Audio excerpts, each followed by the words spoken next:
Hi guys, ఈ week OTT updates తో మీ ముందుకు వచ్చేసా. మంచి ఇంట్రెస్టింగ్ ఉన్న మూవీస్ అయితే ఈ వీక్ ఓటీటీలోకి స్ట్రీమింగ్ వచ్చేస్తున్నాయి. అవేంటో తెలుసుకునే ముందు మన సినీ మ్యాటర్స్ ఛానల్ ని సబ్స్క్రైబ్ చేయండి, షేర్ చేయండి, సపోర్ట్ చేయండి. మీ వాల్యుబుల్ టైం 1 minute కూడా వేస్ట్ కాకుండా మంచి కంటెంట్ ఉన్న videos, movie information, movie reviews, OTT updates ఎప్పుడు మీ ముందుకు తెస్తూనే ఉంటాం. Let's go to the video. Number 1, Thangalaan.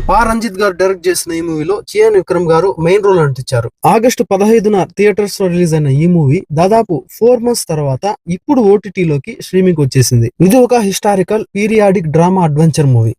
ఇండియాలోని గిరిజన ఒక ప్రాంతంలో బంగారం దొరుకుతుందని ఒక బ్రిటిష్ దొర తెలుసుకుంటాడు. అది ఎలాగైనా సంపాదించడానికి తంగాలన్ మరియు అతని గ్రామ ప్రజల హెల్ప్ అయితే కోరుతాడు. దానికి తంగాలన్ మరియు గ్రామ ప్రజలు అయితే ఒప్పుకుంటారు. కానీ ఆ బంగారం వెలికి తీసే క్రమంలో తంగాలన్ కి కొన్ని ఇబ్బందులు ఎదురవుతుంటాయి. ఆ ఇబ్బందులు ఏంటి, ఆ గోల్డ్ కున్న శాపం ఏంటి, లాస్ట్ కి చివరికి ఆ బంగారాన్ని వెలికి తీసాడా లేదా అనేది ఈ సినిమా స్టోరీ. ఈ మూవీలో ఒక వింటేజ్ చియాన్ విక్రమ్ గారిని అయితే చూడొచ్చు.